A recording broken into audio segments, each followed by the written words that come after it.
Tu te réveilles chaque matin avec cette boule au ventre. Cette liste. Les choses que tu repousses. Appeler ce client.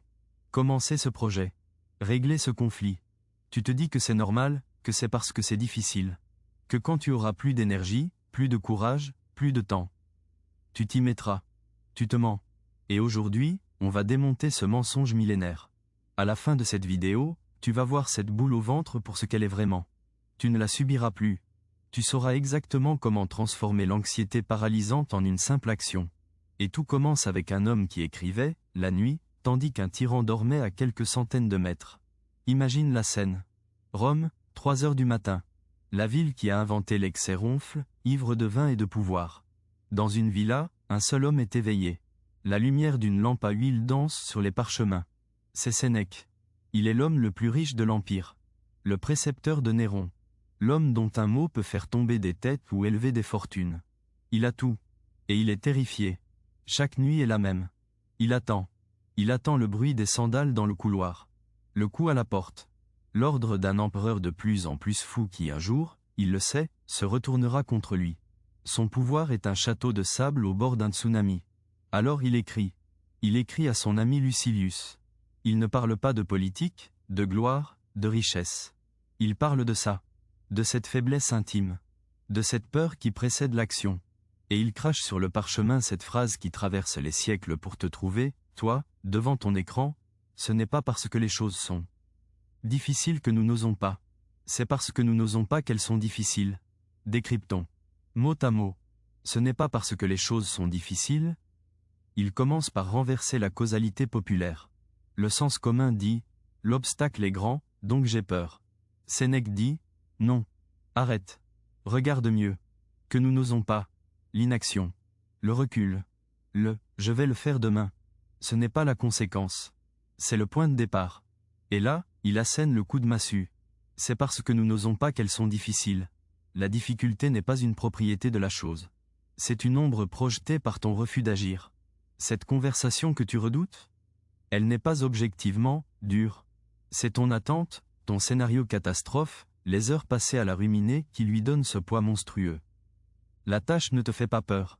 Ta peur crée l'illusion de la tâche insurmontable. Prends un exemple historique. L'armée de Carthage traverse les Alpes. Avec des éléphants.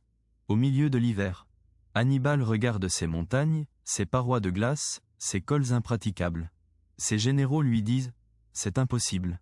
C'est trop difficile. » S'il avait écouté l'apparence de la difficulté, l'histoire s'arrêtait là. Mais il a osé. Il a donné l'ordre de passer. Et la difficulté réelle, la neige, le froid, les rochers, est devenue un problème logistique à résoudre, pas un monstre à contempler. La légende naît de l'audace, pas de l'absence d'obstacles. L'obstacle devient le chemin. Maintenant, transpose. Aujourd'hui. Ton Alpe à toi, c'est quoi? C'est cette notification que tu ne veux pas ouvrir. Cet email qui dort dans tes brouillons depuis une semaine. Cette salle de sport dont tu as payé l'abonnement mais dont la porte semble scellée. Tu scrolles. Tu procrastines. Tu prépares. Tu te convaincs que c'est complexe, que tu as besoin de plus d'infos, de meilleures conditions. Tu es en train de construire la montagne dans ta tête. Chaque minute de délai ajoute 300 mètres de dénivelé. Le projet n'est pas difficile. C'est ton report qui le rend tel. Et je t'entends déjà. L'objection. Oui, mais certaines choses sont objectivement difficiles. Passer un entretien, avouer ses sentiments, se lancer en freelance. Ce n'est pas juste dans ma tête. Bien sûr. L'action aura un coût. Elle demandera de l'énergie. Elle comportera un risque. Mais Sénèque ne parle pas de l'action. Il parle de l'avant. Il parle de la charge mentale, du poids de l'anticipation. Ce qui t'épuise, ce n'est pas de courir le marathon. C'est de passer 6 mois à regarder la ligne de départ en imaginant à quel point tes jambes vont faire mal. La difficulté réelle de l'entretien, c'est 1 heure de conversation. La difficulté que tu vis, c'est 2 semaines d'insomnie et de scénarios catastrophes. La première est gérable. La seconde est un tueur d'âme. Voici la révélation profonde, le lien que personne ne fait. Cette mécanique, je n'ose pas, donc c'est difficile, est le moteur secret de toute l'économie de l'attention moderne. Les réseaux sociaux, les streamings, les jeux vidéo. Ils ne vendent pas du plaisir. Ils vendent de l'évitement. Ils te proposent un monde parallèle où tu peux fuir la difficulté que tu as toi-même gonflée. Chaque like est une micro-décharge qui te dit « Reste ici, c'est plus facile. Et pendant ce temps, la tâche que tu fuis grandit dans l'ombre. Elle devient un monstre. Et plus le monstre grandit, plus tu as besoin de fuir. C'est un cercle vicieux parfait. L'industrie du divertissement ne prospère pas sur ton bonheur. Elle prospère sur ta peur d'agir. Alors, on fait quoi? Concrètement, tu arrêtes cette vidéo. Maintenant, tu prends une feuille. Tu écris la chose. Une seule. Celle qui te donne cette sensation acide dans la poitrine. Pas 10. Une. En haut de la feuille. En dessous, tu traces 2 colonnes. Colonne de gauche, l'histoire que je me raconte. Tu écris tout ce qui la rend difficile. Je vais être ridicule, je ne suis pas prêt, ça va mal se passer, je n'ai pas le temps. Colonne de droite, la première action physique, minuscule, que je peux faire maintenant. Pas réussir. Pas finir. Agir. Pour cet email, ouvrir le logiciel de messagerie et cliquer sur « Nouveau message ». Pour le sport, mettre mes baskets et sortir devant ma porte. Pour l'appel, sortir mon téléphone et composer les 6 premiers chiffres du numéro. Tu vois? La colonne de gauche est pleine de dragons. La colonne de droite est une fourmi. L'audace, ce n'est pas tuer le dragon. C'est ignorer son illusion et poser ton pied pour marcher. Le climax émotionnel, le voici.